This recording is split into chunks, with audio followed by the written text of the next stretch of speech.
तर हे बीटाचे पानं आहेत. बीट तर तुम्ही पाहिलेच असतील, बीट आपण सलादमध्ये खातो. डॉक्टरसुद्धा आपल्याला बीट खायला सांगतात, कारण त्याच्यामुळे हिमोग्लोबिन वाढते. तर बीटाप्रमाणेच हे बीटाचे पानंसुद्धा खूप पौष्टिक आणि गुणधर्माचे आहेत, याच्यामुळे हिमोग्लोबिन वाढते. तर बाजारामध्ये हे सहसा मिळत नाही, फार कमी राहतात. असले तर आपल्याला दिसत नाही. कधी कधी आपण पालक भाजी म्हणूनच त्याचा असं वाटते कोणती भाजी होईल कोणती नाही. असे नवीन नवीन जे रानभाज्या आहेत ते खेड्यातले लोक घेऊन बसतात. तर याची जी देठ आहे, देठ ह्याची गुलाबी रंगाची राहतात. पानं पालक भाजीसारखेच राहतात. जे देठ आहे, आता मी बारीक केलेलं आहे, तुम्हाला मी ठेवलं नाही दाखवण्यासाठी. हे गुलाबी रंगाचे मोठे मोठे देठ राहतात. याच्यावरून आपण ओळखायची की बीटच्या पानाची भाजी आहे. अशा प्रकारे ही मेथीच्या भाजीवानी, शेपूच्या भाजीवानी आपण करू शकतो. तर आपण याच्यातून आता करूयात आपण सुकी बीटाच्या पानाची भाजी. तर या भाजीसाठी आपण साहित्य घेतलेलं आहे. साहित्य पण फारच कमी लागते. काहीच या भाजीला आपल्याला खर्च नाही किंवा कुठलं आपल्याला मसाले लागतील की काय लागते, काहीच नाही. थोड्याशा भरपूर कांदे, हिरवी मिरची आणि मीठ. टोमॅटो मी आवडीने टाकते कारण मला आवडते. तर टोमॅटो नाही टाकला तरी काहीच हरकत नाही. तर याच्यासाठी आपण साहित्य घेतलेलं आहे. याच्यामध्ये उभ्या चिरून घेतल्या पहिले आणि मग बारीक केलेले आहे. तर ह्याचं कसं तिखटपणा उतरते.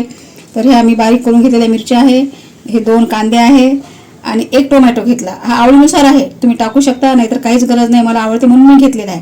आणि फक्त आपल्याला हे चिमूटभर मीठ घ्यायचं आहे. मीठ याच्यासाठी घ्यायचं आहे, भाजी एवढी दिसत आहे, हे शिजल्यानंतर याची क्वांटिटी कमी होते, एवढीच होते. म्हणून त्यासाठी आपल्याला मिठाचा वापर हा कमी प्रमाणात करायचा आहे, नाही तर खारट होऊन जाते. तर चला करूया बीटाच्या पानाची भाजी. कढई गरम करायला ठेवलेली आहे, गॅस पेटवलेला आहे आपण. आणि हे कढई आपली गरम होत आहे. गरम होईपर्यंत आपण त्यात तेल टाकूया. तेल फार जास्त लागत नाही, मी आज एकच दाव तेल टाकत आहे कारण भाजी कमी आहे आणि पालेभाजी आहे. आपण याच्यामध्ये एकच दवला तेल टाकूया. जिरा मोहरीची काहीही गरज नाही आहे भाज्यामध्ये. कोणत्या भाज्यामध्ये टाकली पाहिजे, कोणत्या भाज्यामध्ये टाकली नाही पाहिजे. पालेभाज्यामध्ये जिरा मोहरीची काही गरज राहत नाही, पण तुम्हाला वाटलं तर तुम्ही टाकू शकता. बरेच जण टाकतात, मी मात्र टाकत नाही.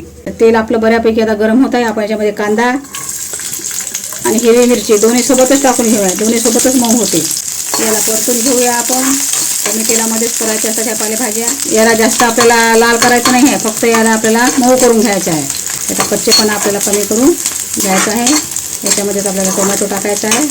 मी सुद्धा ही बीटाची भाजी पहिल्यांदाच करत आहे. बाजारात फारच कमी प्रमाणात असते. मला त्या दिवशी मी बाजारात गेली तर मला दिसले तर मी घेऊन आले आवर्जून. तर आपण अशा भाज्या ह्या मुलांचा, कारण मुलांना माहीत नाही राहत, आताच्या पिढीला ह्या भाज्या वगैरे माहीत नाही राहत. जसं चंदन बटाटा झालं, घोळ भाजी झालं, बारीक चिवळची भाजी झालं.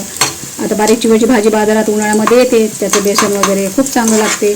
अशा भाज्या आपण करून पाहिल्या पाहिजे. मुलांना सुद्धा आजच्या पिढीला आवड निर्माण केली पाहिजे की जेणेकरून त्यांना त्या भाज्याचे नावं माहीत होतात. आपण लग्न करायला गेलो की आपल्याला सलादमध्ये बीट पाहायला मिळते, तसं आपण घरात बीटाचं आपण सलाद बनवतो, चटणी बनवतो, बीटाची भाजीसुद्धा होते. हे अशा प्रकारचे आता आपले कांदे छान शिजलेले आहेत. याच्यामध्ये आपण आता 1 टोमॅटो टाकूया. टोमॅटोसुद्धा आपला आता छानपैकी मऊ झालेला आहे. पावर थोडा कमी केला आहे मी गॅसचा, कारण तो लवकरच जळते. तर बघू शकता तुम्ही, अशा याच्यातच आपल्याला भाजी टाकायची आहे. टोमॅटोसुद्धा आपला हा चांगला झालेला आहे. आधी आपण ही भाजी टाकूया. भाजीचे देठं बघू शकता तुम्ही. आता याच्या खाली भाजीचे देठं आहे बघा, भाजीचे देठं पहा. अशी आपण कशी ओळखायची. हे लाल प्रकारची भाजी आहे आणि हे लाल देठं डोळ्यासाठी, लाल भाज्याचे हे लाल घोळ झालं, लाल चवडी झालं, हे डोळ्यासाठी खूपच चांगलं आहे. याच्यामध्ये डोळ्यासाठी, आरोग्यासाठी चांगले गुणधर्म आहे, जसं व्हिटॅमिन सी, व्हिटॅमिन ए. आणि याच्यामध्ये कसं आहे, ह्या भाजीमध्ये फायबर असतं. फायबर म्हणजे जो चोथा आहे हा आपल्या आरोग्यासाठी खूपच चांगला आहे. हा आपण खाल्ला पाहिजे. याला फिरवून घेते मी भाजीला. हे अशा प्रकारे एकजीव करून घ्यायची आहे भाजी. याला स्वतःलाच पाणी सुटते, पाणी टाकायची आपल्याला काहीही गरज नाही. हे बिलकुल मेथीच्या भाजीवानी, चवळीच्या भाजीवानी करू शकतो, काहीच नाही.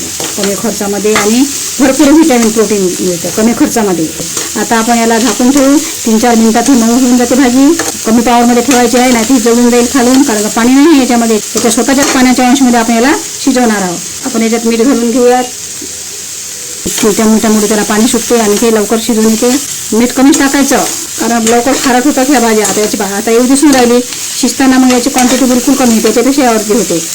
म्हणून मीठ हे आपण बेतानच टाकलं पाहिजे. आता कोणी कोणी शिजून झाल्यावरही टाकतात मीठ, कोणी मीठही टाकतात. तर आपापल्या आवडीनुसार तुम्ही मीठ कमी टाकू शकता. 3-4 मिनिट आपण कमी पावरमध्ये झाकून ठेवूयात. 4-5 मिनिटं झालेले आहे आपल्या भाजीला. पाहूयात आपली भाजी शिजली काय. तर भाजी बऱ्यापैकीच नरम झालेली आहे आणि शिजलीच आहे. तुम्ही बघू शकता, कलरही खूप छान आलेला आहे. लाल कांदे याच्यामध्ये खूपच छान दिसत आहे आणि याची क्वांटिटीसुद्धा कमी झाली आहे. म्हणून आपण मिठाचं प्रमाण नाही बेतानच टाकलं पाहिजे. वारंवार सांगून राहिली मिठाचं काउंट, खारट नाही झाली पाहिजे. जेव्हा आपण बनवतो मीठ कमी झालं तर आपल्याला टाकता येईल, पण जास्त झालं तर ते संपूर्ण भाजीच वाया जाते. ही अशा प्रकारे आपली भाजी शिजलेली आहे आणि याच्या कांद्या सुद्धा शिजलेल्या आहे. हे थोड्याशा माझ्या हातून मोठ्या झालेल्या आहेत, तुम्ही बारीक सुद्धा चिरू शकता. तर बघू शकता तुम्ही ही बिटाच्या पानाची पौष्टिक भाजी तयार झाली आहे. भरघोस प्रथिन आहे याच्यामध्ये, कमी खर्च आणि भरघोस प्रथिन आरोग्यासाठी. खूप छानपैकी आपली भाजी तयार झाली. तर आता हे शिजली आहे, आपण गॅस बंद करूया. गॅस बंद करून देऊन याच्यावर आता आपण झाकण ठेवून 5 मिनिटं वाफेवर होऊ देऊयात. भाजी आपली आता थंडी झालेली आहे बऱ्यापैकी. पाहूयात आपण. छान झाली आहे भाजी आपली, थंडी झाली आहे. आता याला आपण एका बाउलमध्ये काढून घेऊया. 3-4 जणांना तोंडी लावण्यासाठी ही भाजी पुरेशी आहे. आपल्याला जास्त लागली तर आपण जास्त जुड्या बाजारातून आणू शकतो. आपल्याकडे मेंबर किती आहेत त्याच्या अनुषंगाने हे अशा प्रकारे आपण भाजी आपली